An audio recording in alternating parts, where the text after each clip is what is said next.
No, bitch. No, you're not gonna call me no bitch, because I'm not none of these ones. I'm gonna whip your ass. I'm not none of them. So you Dyeing their hair red in an attempt to capture his attention. But David only had eyes for me, and he made me feel like I was the only girl in the world. But 3 months into the relationship, I started wondering if David was keeping something from me. I knew he was very busy with his training, but a few times I found out that his football buddies had gone home while he'd disappeared somewhere else. I didn't believe it was about another girl, but something was off, and I started to be cautious. One day, a Tinder notification popped up on his phone. I couldn't read the message, but it made me feel uneasy. I didn't want to confront him about it directly because I knew he would brush it off as nothing and I would believe him. So I decided to create a fake Tinder account and play a prank on him. If he had nothing to hide, we would both have a good laugh and move on. I posed on Tinder as a young artist with a red ponytail and soon matched with David. We exchanged messages and he suggested a date. At that moment, I realized he might actually be cheating on me. It was no longer a joke. Okay, let's find out who you really are, David. I wore makeup, a wig, violet contact lenses, and clothes to look like my fake Tinder profile. We met at the cafe, and he was in his best mood. To avoid revealing my real voice, I pretended to be less talkative. He led the conversation, but sometimes he would stop speaking, gaze admirably into my eyes, and touching my hand. And I was getting angrier by the second. It was time to tell him he'd been caught. Suddenly, a beautiful girl with curly carrot hair rushed to our table, and David turned white. What the heck, David? You said it was a one-time thing. Georgia, listen to me. It's not what it looks like. Then what is it, David? You're with another girl while you're still with me? Before her, it was Francesca from the flower shop. Or are you seeing her too? How could you do this to me? Please, give me a chance to explain. As she stormed out of the cafe, David ran after her. My mind was racing as I tried to process everything. David was a womanizer obsessed with redheads? Me? Fake Tinder artist? Georgia? Francesca? Were there more? I needed more answers, and I decided to track down Francesca. It didn't take long before I found her, surrounded by gorgeous flowers that paled in comparison to her beauty. She was a knockout. By any chance, are you David's girlfriend? Yes. Is everything okay? To tell you the truth, Georgia asked me to check if he's still with you. Poor girl, I feel sorry for her. She's David's ex, and she's obsessed with him, even now. She can't seem to accept that he's moved on and he's in love with me only. David was an amazing liar, and I felt angry at myself for falling for his stupid lies. I wished there was something like the cheating police, and I could call to have him arrested. But it was only me, and I had to do something. So I chose the one thing I was best at. I was gonna prank David. While we were hanging out the next day, I spied his phone password, and when he went off for training, I posted on his Facebook from his phone. Hey, bae, if you're seeing this, get ready for a surprise tonight. Winky face heart, 7 p.m. at the fountain. At 7, the meeting point was crowded with red-haired girls, and I was just as shocked to see the number. I saw some familiar faces, like Georgia and Francesca, who hadn't seen each other yet. Finally, David arrived. The army of girls rushed to him, and then suddenly stopped to look at each other. David stared at them all in horror, realizing he'd been exposed. He panicked and just jumped back into his car, driving away like a maniac. This was you, wasn't it, Georgia? You arranged all of this so I'd break up with him. You're such a crazy ex-girlfriend. What are you talking about? We haven't broken up yet. What nonsense? I'm his girlfriend. They all started fighting like crazy, and I escaped. I felt victorious about exposing the truth, but also heavy-hearted because of David's deceit. The day after was a really big football match. David performed horribly, and our team lost the game. The other team was trash-talking so much today, just got to me and I felt distracted. Also, I think I'm coming down with a stomach bug, and I just didn't sleep much last night. David, please, stop lying. I know why your head wasn't in the game today. It's because your cheating got exposed yesterday. Yeah, I'm the one who called all the redheads there.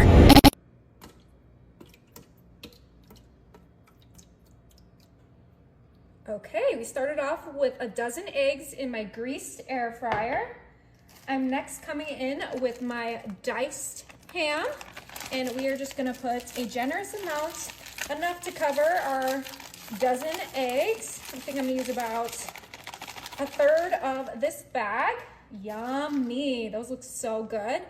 Now I'm gonna bring in my tricolor diced bell peppers. We are making such an easy and delicious breakfast in our air fryer. It's gonna take only a few minutes and it's gonna be incredible. I have some diced yellow onion that we're gonna also put in there. Now, if you don't like any of these ingredients, you can totally skip them, but I'm just adding what I like. And you guys know I like my cheese, so we're doing some mild cheddar right in there. Ooh, right in that air fryer. Oh yeah. Now, before we give this a mix, of course, we gotta season this up. I have some garlic powder. Okay. Now, if you don't like ham, you could do a sausage or a bacon. If you don't like bell peppers, you could do, you know, some chives or something like that. Do whatever you like for your breakfast. Now, I'm gonna add some black pepper. Oh, that garlic pepper. That garlic powder smells so good. Okay, and then last but not least, we gotta add some sea salt. You guys know I need a little salt in all of my dishes because it just adds the best flavor. All right, now it is time to grab our whisk and we are gonna mix this all together so that we make the most delicious Denver omelet in our air fryer. Yep, you heard that. We are making a Denver omelet in the air fryer. So easy, so delicious. Honestly, it is my favorite way to make an omelet because it's so much faster. You don't have to, you know, guard the stove the whole time you're cooking it. You just pop it in and set it until it is ready. Oh, look, that was stepped so quickly too. We didn't have to dirty any bowls. We just did it all in our air fryer. Okay, I think that looks just about ready. Yummy. Okay, pop this in. We're gonna turn this on. We're gonna do air fryer. We are gonna temp it at 350 because we don't want it to burn. And then we're gonna set it for 10 minutes and we'll check it out after 10 minutes. All right, it's been 30 minutes at 350. Let's go ahead and check it out. Oh my, that looks so good, you guys. Nice and crispy on the top. Okay, it is time to get this out and we're just gonna flip it.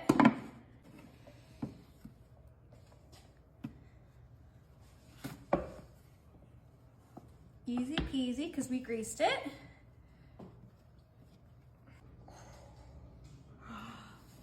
Oh, it looks so good. I'm instantly gonna come in with my sriracha.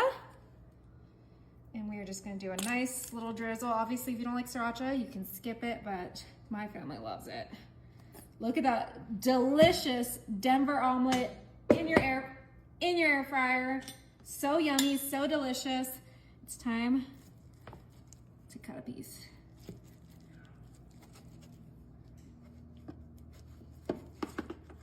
Oh yeah, perfectly cooked. Couldn't have asked for a better breakfast, you guys. Yummy. And you can make the same recipe in the oven if that's your choice, but I love my air fryer.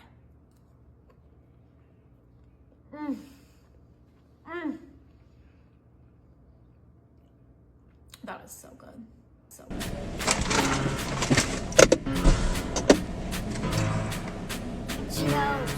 Nuh-uh.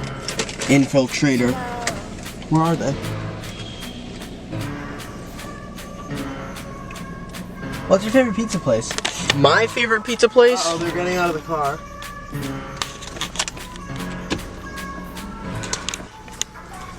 I'm gonna drive away. Is it a cop, you think? No. Oh, you're scraping off the fucking lot, dude. What is he doing? Pollo. ¿Usted qué salta?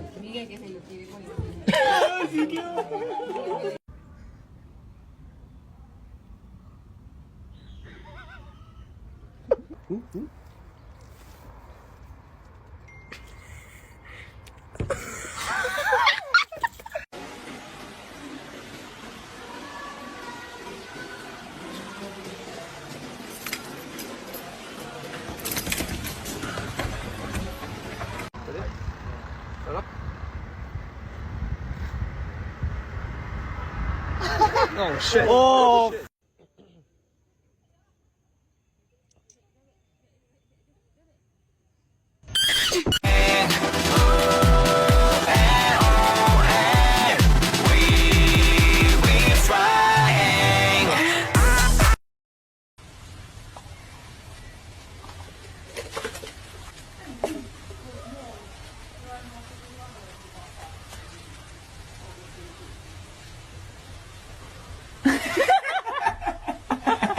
Your name is? Caitlin.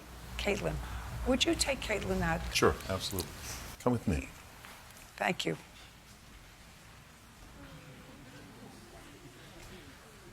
There you are. You're Haley? Stand up, please. Miss Cohagen, that adorable little child is your daughter. She has a terrible scar on her face, and that scar on her face is a result of being bitten by a dog that belongs to Mr. Chin. Yes. Haley is Caitlin's half-sister. Yes. Is she your daughter? My step. Your stepdaughter. She doesn't live with you. No, ma'am. You were living with Mr. Chin, Yes. who is 17. Yeah. You're 19. Yes. Was Mr. Chin living with his mother? No, he was living with me Just you. and my roommate. How many times had your little sister come to spend time with you? That was her first time. And when you spoke to your stepmom about it, how long was she supposed to stay with you? The weekend. And you knew that your stepdaughter was living with a 17-year-old young man. Yes. Right? And her roommate, who was how old? 18. So you had a 17, an 18, and your stepdaughter was the oldest at 19. Yes, I believe so. Who was living in the house. Yes. When you agreed to take your little sister for the weekend, did you tell your stepmother that, what's your first name? Austin. That Austin had just gotten a dog? Yes. Did you tell her what kind? Yes. You told her that Austin had just gotten a pit bull. Yes. And so your stepmother knew the following, Miss Cohagen. This is what you knew. You knew that you were sending your 6-year-old child to a house that was occupied by a 17, 18, and 19-year-old with a brand new pit bull when you let your daughter go there for the weekend. She did not disclose to me there was a pit bull there. So your stepdaughter is lying to me. Is that what you're, just a second. So you didn't know there was a dog there? I knew there was a dog because Austin had prior gotten rid of the dog, but I did not know he had gotten it back. Did you know that there was a dog there? Without knowing what kind, did you know there was a dog there? No, I knew Maya was there, which is my stepson's husky, but I did not know there was a Who had your stepson's husky? My stepson and my stepdaughter, because my So stepson your had moved stepson in. is the one who's 18. No, that was Alexis, his girlfriend. So you also had another kid living there. He's 22. I don't know when Kyler moved in. In any event, because of all of your irresponsibility, and that includes you, that 6-year-old has a terrible scar on her face. Yes, ma'am. First of all, you have nothing to do with this, so you can sit down. Thank you. She doesn't live with them. Well, he's a minor, so I did not cares? know. That's right. That's why you don't send your 6-year-old to stay with a minor who has a dog. And you knew he had a pit bull before. Now your stepdaughter says you knew that the dog was back. You can't blame somebody else. That's your fault. You're supposed to watch your daughter, not a 17-year-old, not a 19-year-old. You're supposed to watch her. That's why I asked her to leave, because I read this case and I said, you know what? He's an idiot for getting a pit bull. You're an idiot for taking your little sister there with him and a pit bull. But bottom line is, the 6-year-old is your responsibility. Yours. You can't blame anybody else. You can't blame anybody else for the scar on that child's face. That's your fault. Now, in what room did it happen where Caitlin was bitten by the dog? It happened in my room. Where were you? My bedroom with my brother. Why weren't you watching your sister? I didn't think anything was going to happen. You should have stopped with, I didn't think. Nobody is responsible for that child's bite except you. I just did not know the dog was back. Oh, just a second. That's up to you to find out before you let a 6-year-old go someplace where they're out of your control. If I were a reasonable person, would I let my 6-year-old go to a house which was occupied by a 17, an 18, and a 19-year-old, and one husky? Would I think about doing that? Maybe for an hour. For a weekend? What was so important? She just wanted to go. Haley had asked for Caitlin, so I said it was okay. Did you go over to the house? I had been there before, and there was no dog. Then? No, not that day. That day, the day before that day. So before I let my 6-year-old go to a house where I knew there had been living a pit bull, and I know there's a husky there, and I know that she's an idiot who doesn't think. Why would I do that? Why would I, without going? A month before. Your case is dismissed. Okay. The child's scar is on you, Yes, not ma'am. anybody else. I can tell you, whenever he's not on the court, that is not a good thing. Yeah, not a good